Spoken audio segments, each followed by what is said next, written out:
You're listening to In the Chair, a podcast for Freemasons in England, the UK and around the world. Find out more at masonicpodcast.com. But first, welcome your host, Robert Bone. Hello there, good morning, good afternoon, good evening, and I hope you're having a great day whenever and of course wherever you're listening to this. And I say that because of course you could be listening to this in the UK, around the world, anywhere indeed, because of course although this is a podcast about Freemasonry and I'm based in the UK, it really can be open for everyone, and it surprises me how many people from around the world listen to the show. When I look at the stats, I know the majority are UK based and there's a large chunk from across the pond in America, but when I looked through the stats the other day, I was stunned to see that I have listeners in, Brazil, in Pakistan, in India, in Australia. Pretty much most of the countries around the world, at least one or two people have hit the download button and listened to it. And that really shows just how Freemasonry is spread around. And one other thing as well is, of course, this show isn't just about, it actually isn't just for Freemasons. It's for anyone also interested in Freemasonry.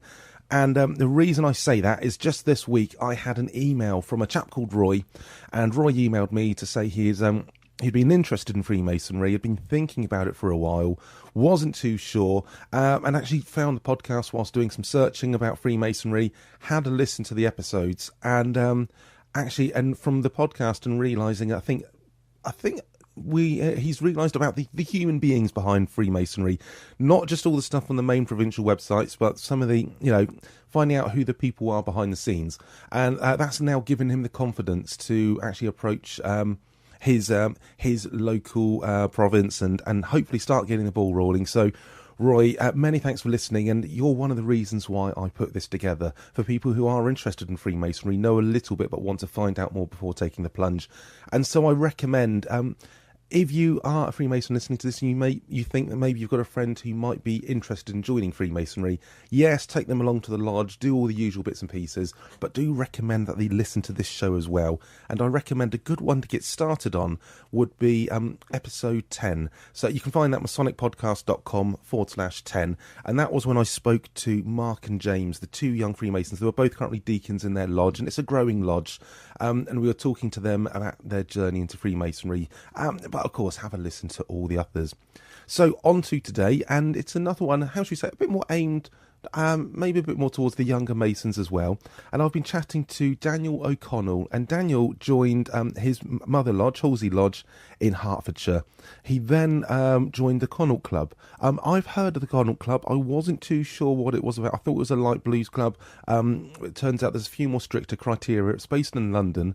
But then off the back of that, he's now also been involved in setting up the Fleet House Light Blues, which is a light blues club in Hertfordshire. If you don't know what the Connaught Club is or what light blues are, then you're going to enjoy this episode. Even if you maybe don't fit into the criteria for it, it's still useful to know, so then you can pass this information on to other members of your lodge. So please welcome to In the Chair, Daniel O'Connell.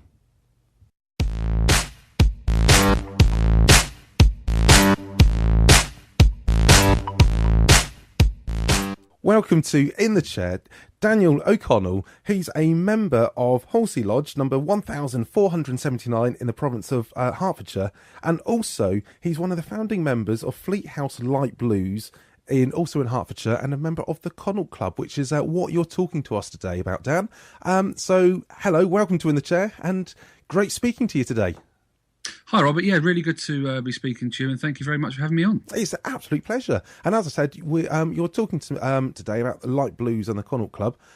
Could you very briefly give us an idea of what the Connaught Club and what the light blues clubs are and why you're involved in them? Well, I think the best thing to do is probably to start from my beginnings, when I started in Freemasonry. I joined Freemasonry from reading some French mystery books and things like that, and became interested in what Freemasonry was all about that way. I emailed the Province, as many people do now, and sort of, I didn't have a friend who was a Mason or anything like that. So I emailed the Province, and they put me into a lodge, which was Halsey.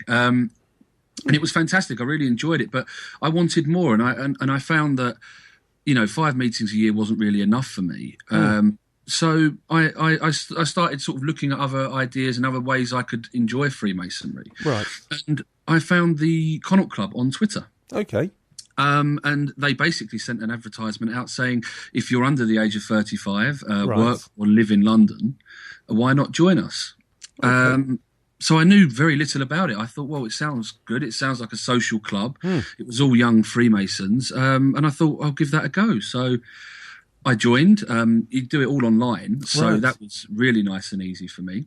Great. And I went along to their first social meeting, a little bit shy because I didn't know anybody in the club. No. Just turned up in a random pub in London and, sort of thought, well, I don't know anybody here. And I was a bit kind of shy, but I was welcomed with, a really warm, reception from people there. And I met a couple of guys who I've since become very good friends with on that first night, who instantly invited me to their lodges. Great.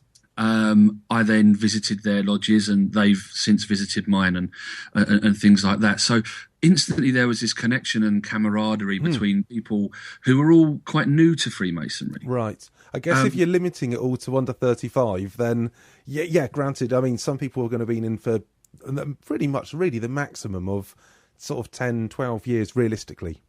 Definitely. Yeah, so, yeah. and most people probably a lot less than that. Yeah, definitely. I mean, there are lots of people in the Connaught Club who are, who entered apprentices, fellow crafts, and and new master masons. But there are some members who have been through the university scheme who have been into Freemasonry quite a while. But the London, the London structure is so big that it kind of lends well to it being an under 35s club. And I mean, I don't speak on behalf of the club. I'm not a member of the committee. But, it does lend well to that. And I just think it works very well in London. Yes. In other provinces, it probably wouldn't with the membership, but in London, it works very well. And this is a kind of club for people that have all of the same kind of mindset and all really enjoy their Freemasonry. And they do lots of different things. They organise different types of events. Okay.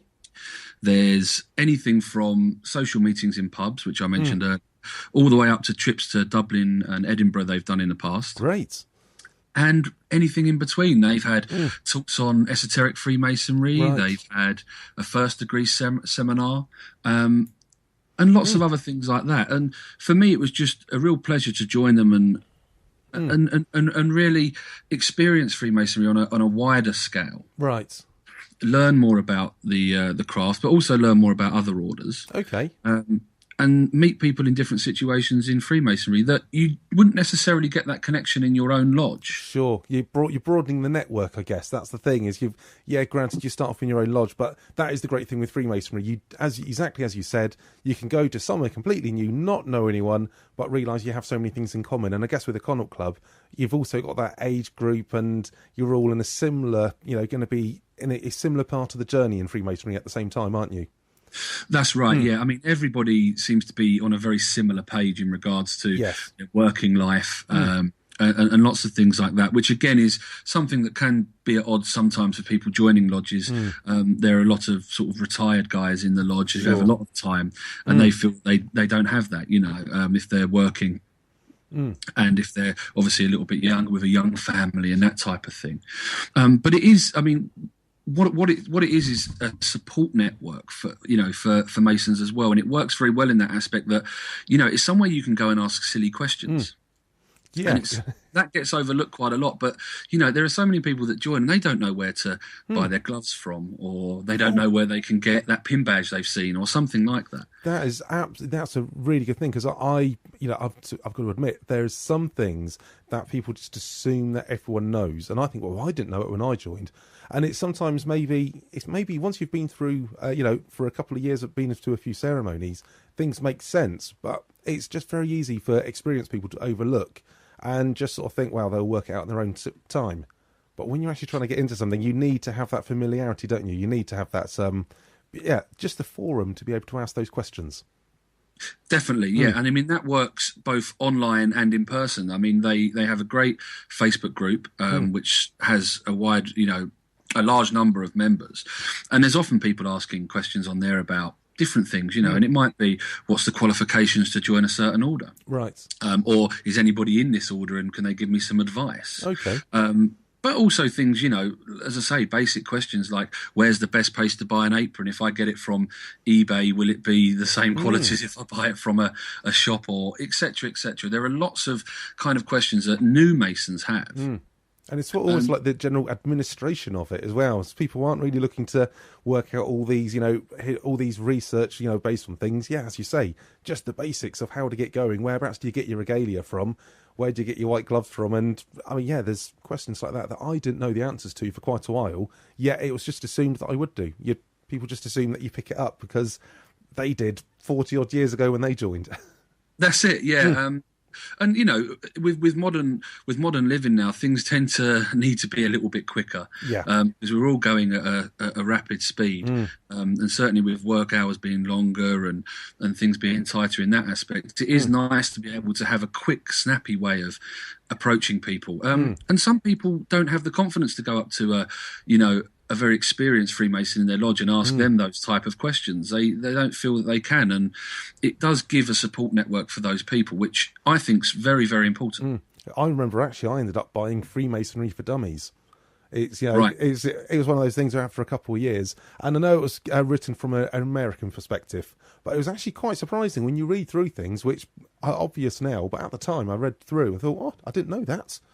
There's a few of those more simple books out there that do cover things, but I guess with the Connaught Club, it's a great way, instead of having to go out to do the research, if you're sitting in a pub type atmosphere, you're a lot more relaxed, and the chances are if you ask a question someone's not too sure on, it gives someone else the confidence to ask something that they're not too sure on as well.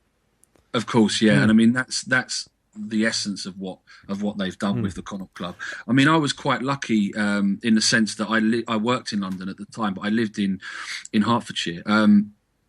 But there wasn't anything in Hertfordshire, that sort of fulfilled that need. Right. There wasn't a light blues club or a kind of young Masons club in Hertfordshire. And I had met a few younger Masons on my kind of travels around, visiting other lodges, but I'd never put one together. And one day I was at the festive board, and the Provincial assistant Grand Master is in our lodge, James Young, and he said to me, look, I know you're in the Connaught Club, but there's talk of starting something here in Hertfordshire. Would you be interested in being involved?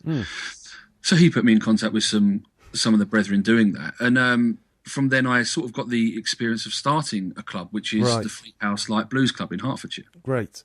And actually, I'll just check with the Connaught Club. It is actually a club. It's not a lodge, is it? You don't actually. It's not a lodge meeting or anything there. No, it's strictly a social club, but they do have a lodge appended to it, which is called Burgoyne, right? And that is now an affiliate and an official lodge of the Connaught Club. But generally, when you would go, and you don't need to be a member of that to be a member of the Connaught Club, it's just if you wish to be, then that's something you can do. But it's certainly nothing that's pushed on anybody. Okay. So yeah, no, when you meet, it's generally just social events. Normally aimed towards, Masonic knowledge, or normally aimed towards, kind of. And that's sort of like what you're replicating with the Fleet House Light Blues in Hertfordshire, then, in a way. Definitely, yes. Yeah. I mean, it's not just us. There are lots of other sort of young or new Mason clubs. Because I was going to say, with the Light Blues, I don't know, is the that's not so regarding the age, is it? Because with the Connaught Club, you said for young Masons under the age of 35, but for light blues, it's actually just more on as long as you still got a light blue apron. If you joined as a retiree at 50 or 65 or something, you could still join the Light Blues Club. Is that correct?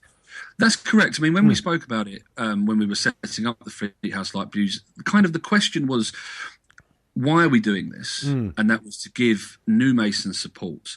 So it kind of took away the question of age straight away. And we said, well, sure. As you say, you could be 60 years old, but you still may have those silly questions in your mind. Yeah.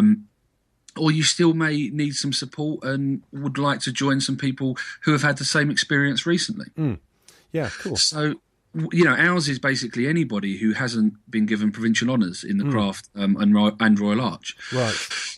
So it gives you quite a wide range of people you can pick from, which is also good because obviously if you do start a club and it's all very, very new Masons, then it's kind of the blind leading the blind. Sure, yeah. And I guess, going back, you said the Connaught Club can work in London because it is quite a concentrated base of lots of people in the same boat. But I guess in the provinces, people are more spread out there. They're not so concentrated into one sort of area, not so many people, more spread out. So actually, you do need to, I guess, loosen up the membership rules in comparison to the Connaught Club, in order to have a more larger range of people and a more membership to it.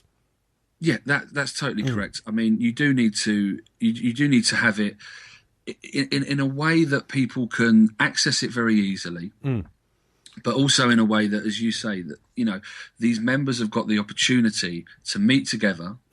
And if you were to have it sort of for Freemasonry in the UK, it wouldn't work. So it needs to be on a provincial basis, really. But as I say, within Hertfordshire, we found that there are lots and lots of people that were very, very interested. Once we started to get the word around, there were lots of people very, very interested in joining something. And a lot of these people are kind of at the top end, actually, of light blues and are sort of towards getting provincial honours because they want the chance to socialise more. Right. They've probably been so busy trying to do all their bits. They've gone through the offices. I guess they've now gone through the chair, some of them.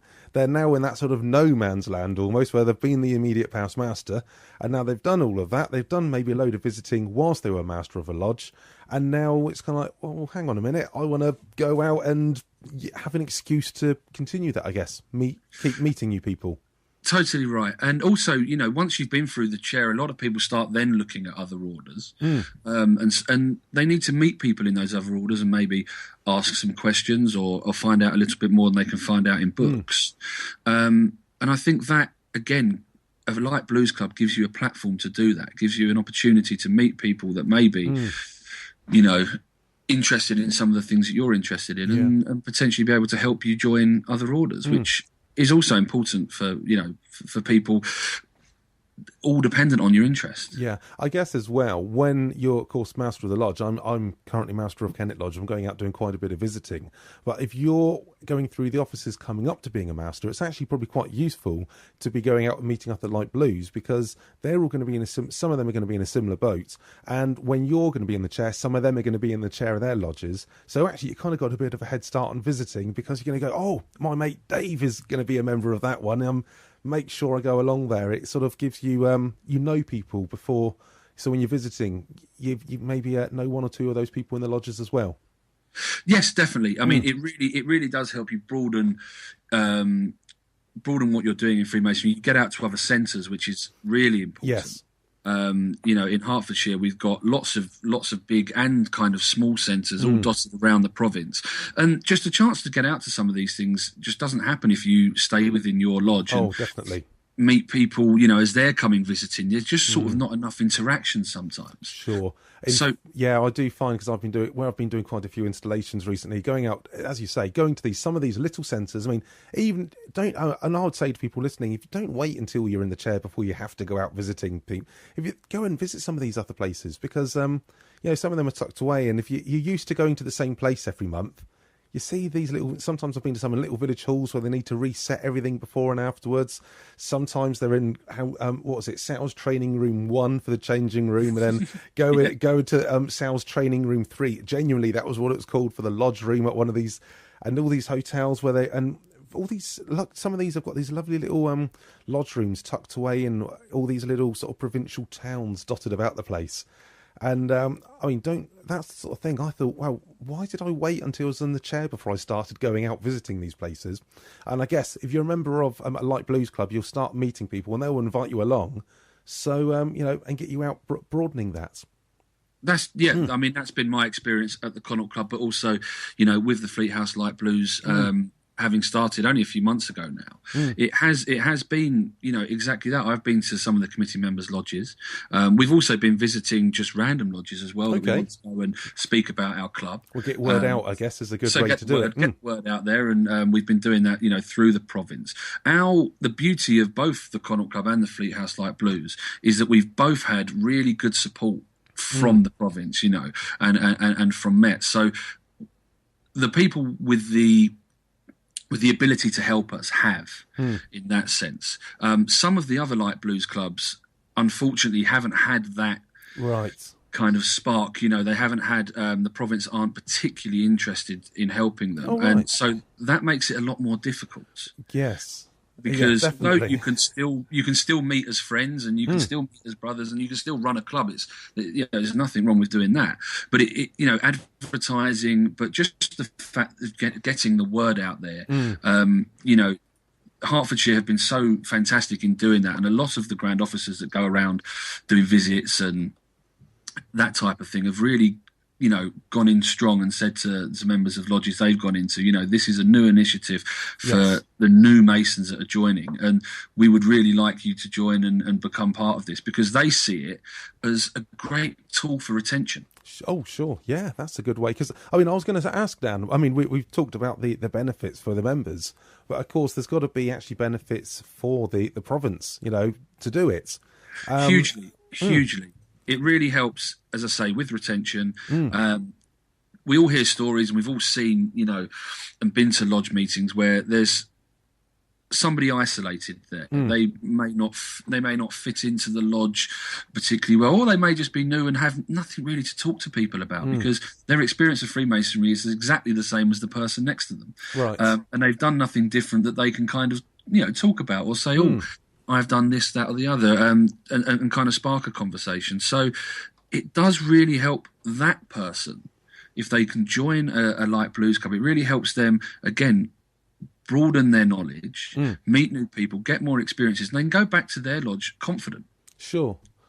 And we stop this kind of, this drop-off rate once people do their first, second, and third, and start to get into that learning, period of doing inner guard and. Sure. Or waiting on a bench for 2 or 3 years because it isn't their turn yet. We do tend to get a drop off there. Yes. And a light blues club's a fantastic way of kind of really engaging these people and bringing them into Freemasonry and getting them doing things that weren't available to them just through their lodge. Sure. So, do you have any? You said it. It's quite a social thing. Do you have any social events that you've organised or anything coming up for people to get to know each other?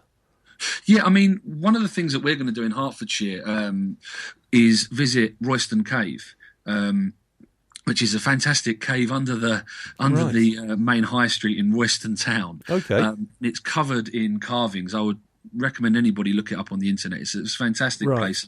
There's kind of stories that it's linked to the Knights Templar and this type of thing, but it is of some Masonic interest, and it is within our province. So what we plan to do is, get a group of our members together, go down into the cave and have a tour, and then go either back to the pub or the local Masonic Centre and have some lunch and a talk. Great. And that's something that we'll do more on a kind of educational side. But it's something that will pique a bit of interest amongst our membership, I think. Yeah, because I know in Berkshire, because unfortunately, often the Light Blues Club in Berkshire clashes with when I've got other Masonic commitments. I know over the last few years, and I have done some of their social events, actually. I know they recently had a curry night, and I think twice now they've arranged it, is a trip to London to Grand Lodge, where obviously you have the tour around, but then also have some food, and actually, try to, do that sort of thing, because it's... Actually, whereabouts we are in Berkshire, it's not too far to get into London, but it's a bit of a faff. So, when a group of you suddenly go, well, actually, someone's arranged the coach. All you need to do is meet here for the coach, and we're all going to get on at 8:30 in the morning, and then you're going to get dropped back off at 5 o'clock in the evening. It's great, and I think they've also had some trips down to Portsmouth to do something down there, and I think in January they're going to be off to go and see a lodge in Bristol to see Bristol workings. Fantastic. And it's that, and it's really, I know actually one chap who was actually, I wouldn't say annoyed, but he was a little bit peeved when he got his provincial honours, because it meant he could no longer be in the Light Blues Club. Genuinely, it was one of the things where he was really pleased to get his provincial honours, and then realised he could no longer actually be a member of the Light Blues. He can still sort of participate in some of the, try to get involved in it a little bit here and there in the running, but can no longer be a member of it. You do find that in the Connaught Club when people hit the age of 35, and that's me next year. So, all right.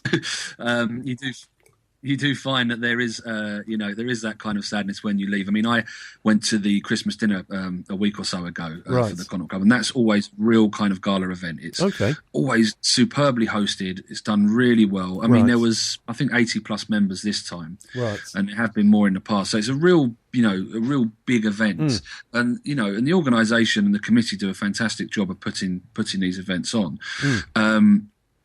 And it's just something you put in your calendar that you really, really look forward to, because although it's a Masonic event in some instances, it's also a real social event. It's a good chance for you to meet up with people who you haven't seen in a while, and that type of thing. So, and as you said, you're all in the same boat, so to speak. You're all of a similar age group. You're all going through sort of, I guess, having similar problems and similar issues and learning the bits in lodge. You're all sort of in the similar offices.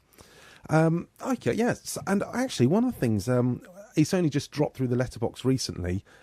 Is it was actually covered in Freemasonry Today as well, wasn't it? There was an article about the Connaught Club. That's correct. Yeah, there was a conference called the NYMCC, and it was hosted by the Connaught Club, but it was basically to bring together light blues clubs from all over the UK, all in one place, and to maybe discuss what's going well, what's going badly, and what their experiences are. And they held it at Freemasons Hall in London.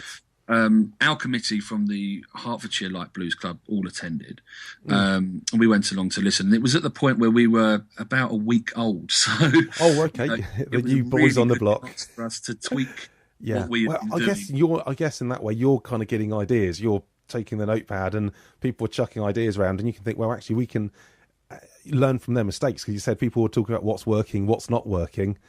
I guess you get having a bit of an idea of, actually, we won't do that, we'll concentrate on that because that's what worked for them.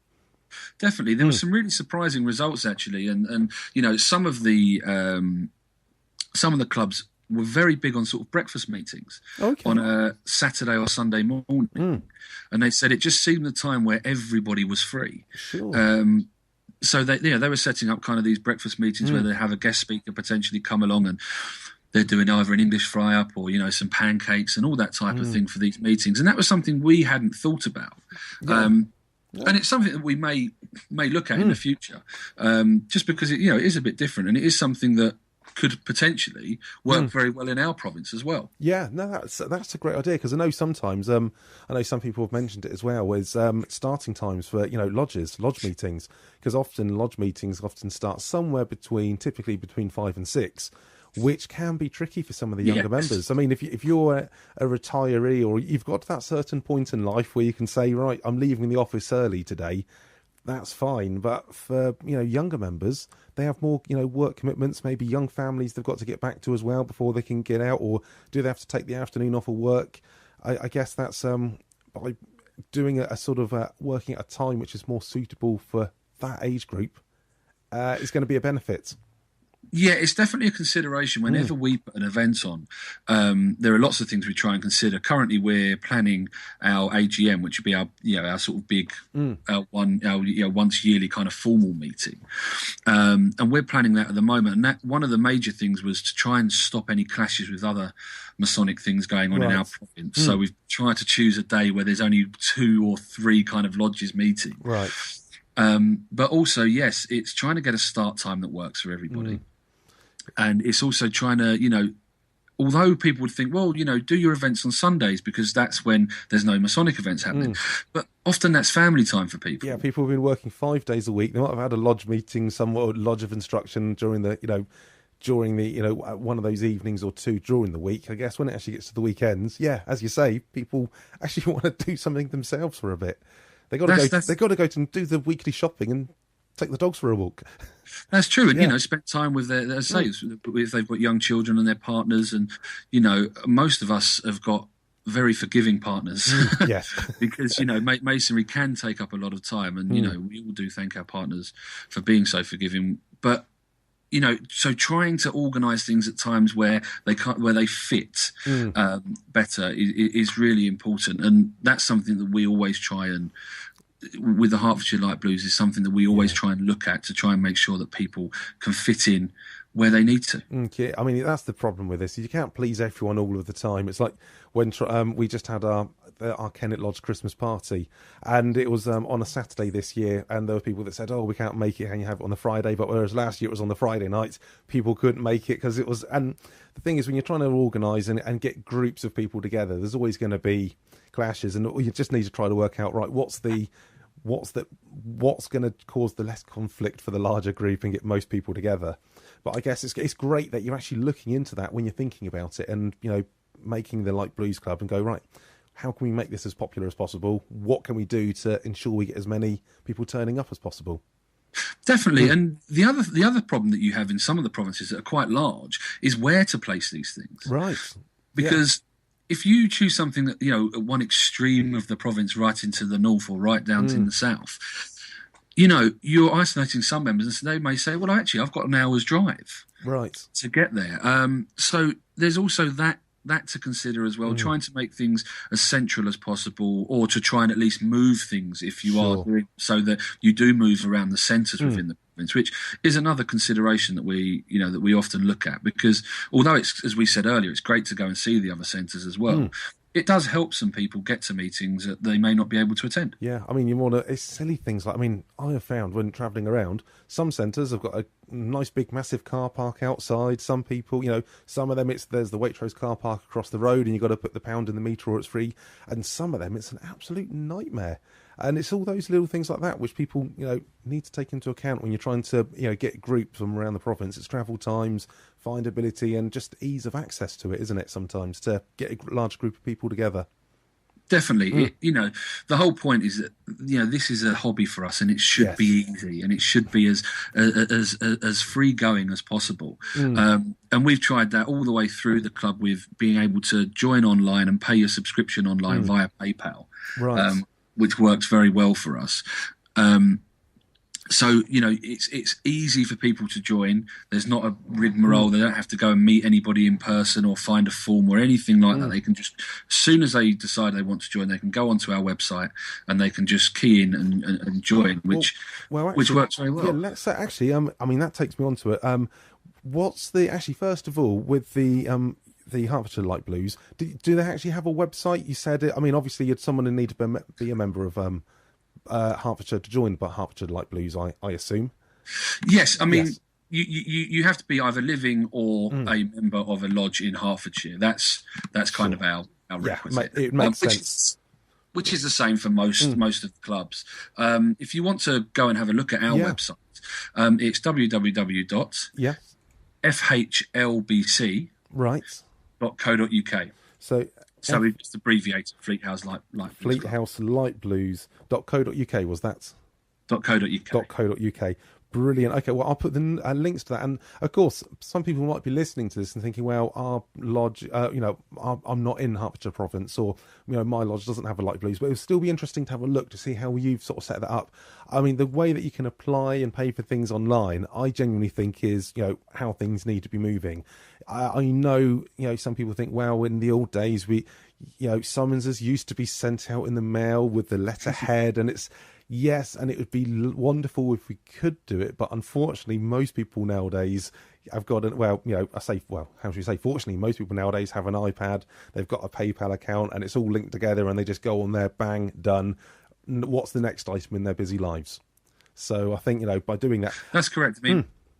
We've made ours as friendly as possible. It's mobile friendly as well, so you can do it via your smartphone. Brilliant. Which kind of works for us. But we still go through all the checks. We still make sure everything's done properly. Secretaries are contacted once somebody joins. So, we know that there are sort of people out there that will try and join these things that may not be members and that type of thing. So we still go through the same checks. So there's no worries in that aspect. It's just making people's lives a little bit easier. Right. Yeah, exactly. And I think that's the thing is some people think that, and I've had a few podcasts recently and we've been talking about social media and websites. People think that social media and websites, it's a magic pill. You do it once and it's sorted. But no, but it's got to be part of a bigger picture. And you've got to have the other bits in place, but it all pulls together. And I think that's, one of the things that you seem to be cracking with that actually is to, have the website and make it all user friendly. I'll also point out as well with the Connaught Club, and that's for the criteria for that is you've got to either be a member of a lodge or live and work in London, isn't it? And be That's under correct. 35. And the website for that is connaughtclub.org. Connaught is spelled CONNAUGHT, connaughtclub.org. And they're also on Twitter, and that's at Connaught Club on Twitter. So just to let any listeners know, they can find out more about the Connaught Club and obviously the Fleet House Light Blues on there, and all the links will of course be in the show notes. Listeners just need to head over to masonicpodcast.com, find that, and all it can click through. So Dan, I mean, we've really covered quite a bit about the Light Blues. I've learnt some, because as I said, I'm not actually a member of the Light Blues in Berkshire. It's something that I probably will end up doing once I've been through the chair and my commitments have actually eased off. I'll be one of those people that wait until I've gone through the chair before I join it, I think. But actually, let's just find a little bit. I mean, I know you're a listener to the show. I often ask that the questions at the end. You've actually kind of you covered them. I mean, the first one was, of course, why did you become a Mason? You said, well, actually, and I think this is a great answer, you found out about it, and you actually done the research yourself. You found the websites and you contacted your province. Yeah, it seems to be very common now that people are doing that type of thing. And that's exactly how I joined. I was, I'd read about Freemasonry in different books and it's kept popping up. And it was something I thought, maybe I should find out some more. And the only way to find out really is to join.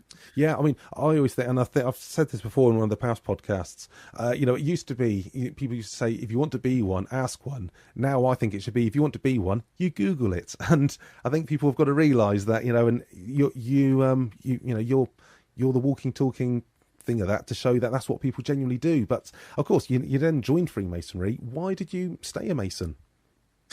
I really enjoyed it. I mean, right. I enjoy many Simple aspects. As that. It really has given me what I wanted. I still see it as a pathway to kind of enlightenment, and I see it as something that really helps me with my daily life as well as an enjoyable social activity. So that's why that's why I'm still here, and will continue to be for a long time, I hope. Great. Do you actually have do you have a memory? Any particular occasion? It might be in a lodge, it might be outside the lodge. Any experience that maybe you've got from Freemasonry that you probably wouldn't have had elsewhere? Yeah, I mean there are plenty of experiences like that. I've experienced some really kind people, but I also have experienced people which I think just seem to be on the same kind of wavelength with me. Right. That's kind of the general vibe that I've had, and it's just finding people that I'm relatively kind of like open communication. I like talking to people, and having discussions about all kinds of different things. And I find that in Freemasonry you get a lot of people like that. And I'm quite happy, and I'll find myself sitting in a bar with somebody I've only just met, after a festive ball, and just discussing Freemasonry in general. And it's something that I enjoy. That's it. Yeah, bang on. I'm completely with you on that one. And I guess that's I guess that's why I get so many people on the podcast. People just like chatting about this. They get into it. They enjoy it. So obviously, I was actually going to say, one of my questions is, do you have any advice for people who are Master Masons? Obviously, they've now joined Freemasonry. They've decided they enjoy it and they're working their way through. But I guess your advice would be join your Provincial Light Blues or the Connaught Club, wouldn't it? It would. Yeah. I mean, I've always said since I joined the Connaught Club that was the best. It was the best thing I did. Right. Because I instantly met people that I just felt I had a lot in common with. And that's not to say I didn't have that in common with the people in my lodge, because I genuinely do. But it just gave me even more of those people to bounce off of. And it also, gave me some friendships which are long-lasting, and people that are interested in the type of Freemasonry I'm interested in. Right. Because there are different types of Freemasonry, and there are people that are in Freemasonry for lots of different reasons. And I just found that there are people that are interested in the type of Freemasonry that I like, and the orders that I wanted to join. And having found them, it made my life a lot easier and a lot more enjoyable. Yeah, I mean, perfect. I mean, yeah, sums up great. Well, Dan, I'm going to say, I'm going to let you get on. I mean, it's been a thoroughly enjoyable chat. I have genuinely learnt about the Connaught Club, about the Light Blues. I've got to say, of course, well done for getting involved in setting one up in Hertfordshire, and, good luck with it. I know it's quite new, but you're obviously, you're hitting the ground running with that. And it doesn't seem like it's one of those things where you've kind of gone, oh, this would be a good idea, or, the assistant PGM wants us to do it. Let's all half-heartedly just get it off the, tick it off the to-do list and people would join. It seems like, it's yourself, obviously, and other people have got enthusiasm. They're seeing the benefits of it, not only for the members, but also for the other members and the province and Freemasonry as a whole, which I think is very commendable. When it's you have that sort of enthusiasm, of course, it's going to continue to grow. So, Dan, many thanks for taking some time out your day to be on In the Chair. So for everyone listening, that was Daniel O'Connell, and it's from Halsey Lodge, and of course he's one of the founding members of the Fleet House Light Blues in the Province of Hertfordshire, and is of course for the time being still a member of the Connaught Club in London. So many thanks, Dan. Thanks very much, Robert. It's been a real pleasure to be on, and I wish you all best of luck with the podcast in the future. Many thanks. Speak to you again soon. Speak to you soon. Bye-bye.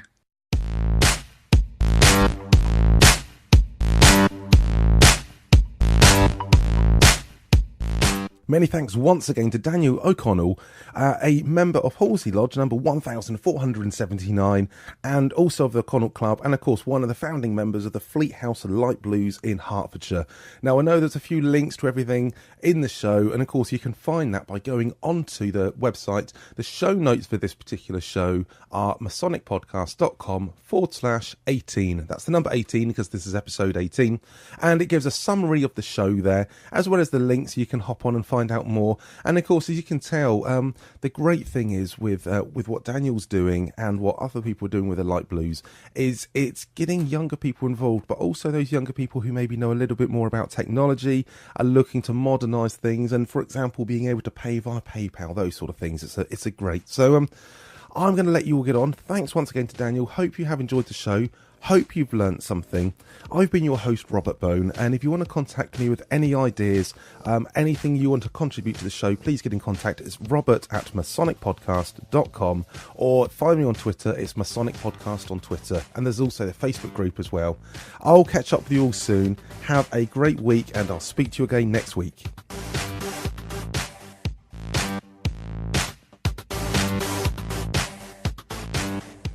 Thank you for listening to In the Chair.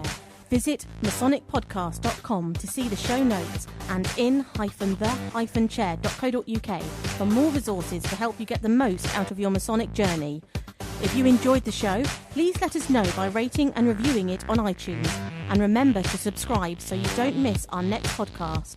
If you're not already, follow us on Twitter @Masonic Podcast.